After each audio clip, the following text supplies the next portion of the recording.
This week, a senator had to prove that he was alive, so he sent a photo. In an age where anyone with a phone or a laptop can manufacture one, we're putting the theft of our most valuable commodity on the couch.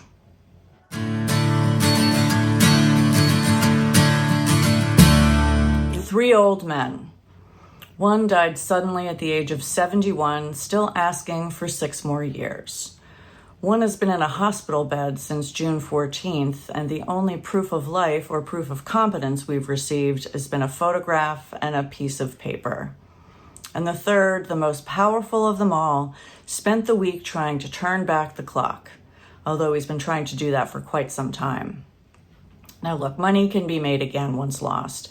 Power changes hands and can be restored, but there is only one thing, that can't be recovered once it's lost.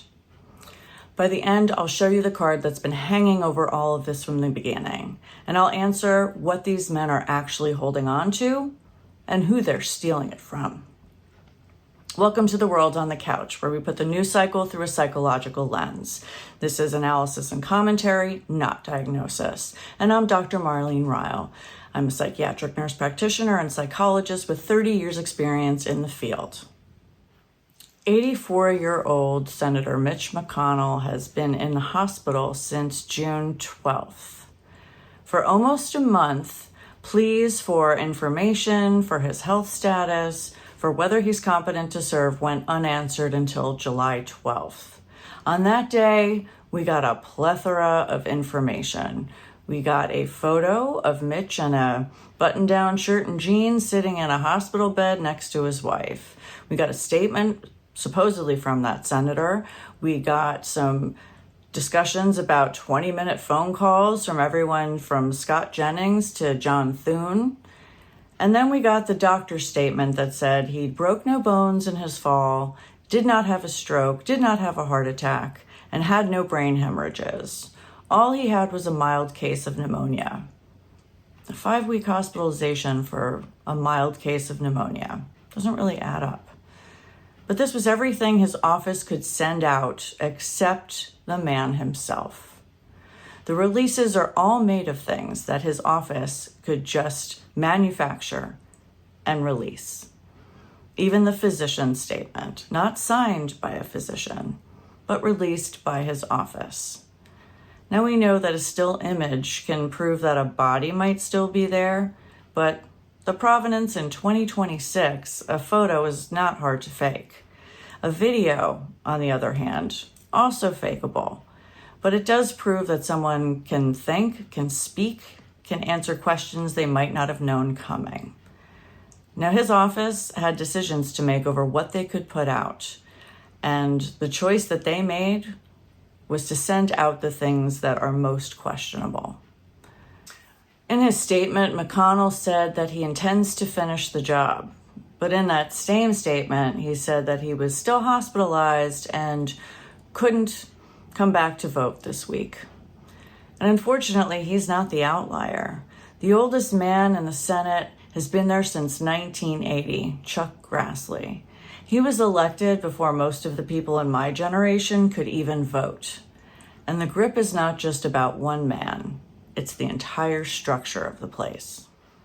Senator McConnell has been sick for a while. A few years ago, he froze on camera, not once, but twice, in front of everyone. He's been out of the chamber for almost 5 weeks. He has every reason to name a successor and to name one early. Well, that ship has left the port. This would settle his party, protect his seat, and protect whatever his legacy was to be. But he didn't name anyone. Why not? He froze in front of everyone, stopped mid-sentence, and couldn't proceed. And he spent a career stopping the clock, and then for a few seconds, the clock stopped him. But it didn't change anything. Because naming your replacement punctures the thing you run on. A leader who runs on strength and authority can't appoint the person that comes after because it undermines that strength. Arranging your succession is an admission that there is an after. So he didn't arrange it. His party did. His party in Kentucky took it to the legislature not once, but twice. In 2021, they took away the Democratic governor's free hand to name a replacement and told him and passed a law that said he had to choose from among 3 candidates from the departing senator's party, the Republican Party. But that wasn't enough.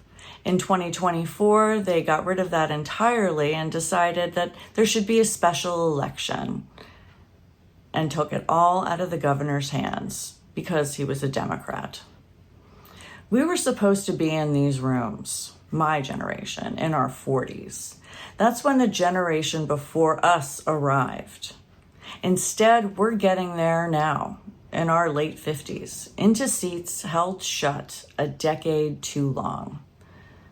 That decade was stolen, not lost, not delayed, stolen.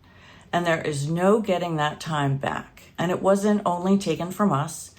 The same decade this country spent stuck behind these men is the decade the whole thing curdled to its peak. The theft of our time and the theft of the country's time are the same theft. That's the cost of the grip. Not money, not power, time. Now, the man at the top didn't start this, but what he has been doing is the logical conclusion of where this would end up. So Donald has again and again raised the idea of doing the one thing that the Constitution bars him from doing, running for a 3rd term. His company has a hat out that says 2028, rewrite the rules. He's gone on network television and said that he wasn't joking. And then he would say, I know I can't do it, but there are methods for me to do it. So he's not really announcing a plan, he's circling. And he can't stop circling the thing that he knows he's not allowed to do. This week he went on prime time and said that he declassified hundreds of pages of intelligence that proved that China had hacked the 2020 elections. The reporters read the documents, and inside those documents was information that Russian proxies were working to manufacture a corruption scandal around Biden at the peak of his campaign. Its stated aim: to defeat the former vice president and ensure the current president's victory. The president at that time being him. He declassified it himself. He was standing at a podium and arguing for the opposite.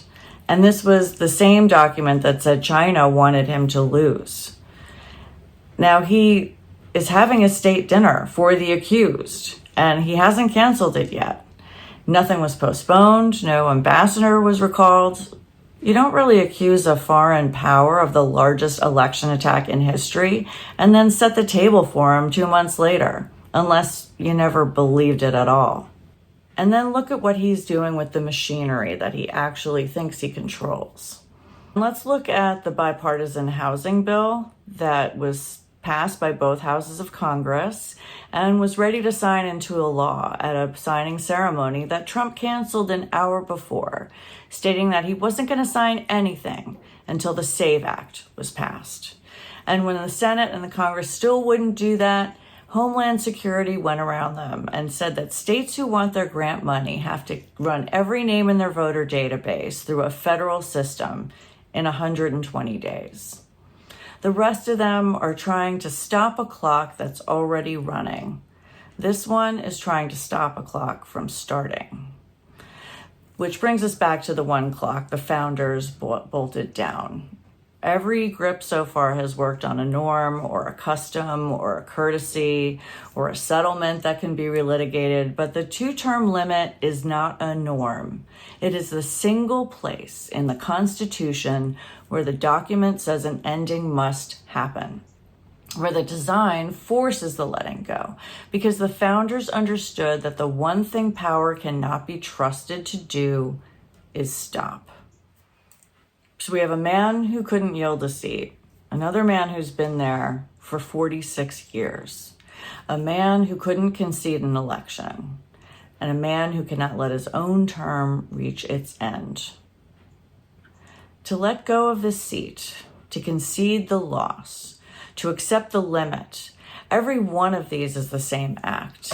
It's the acceptance that you're transient, not permanent, that the office outlives the man, that the clock in the end belongs to everyone and to no one.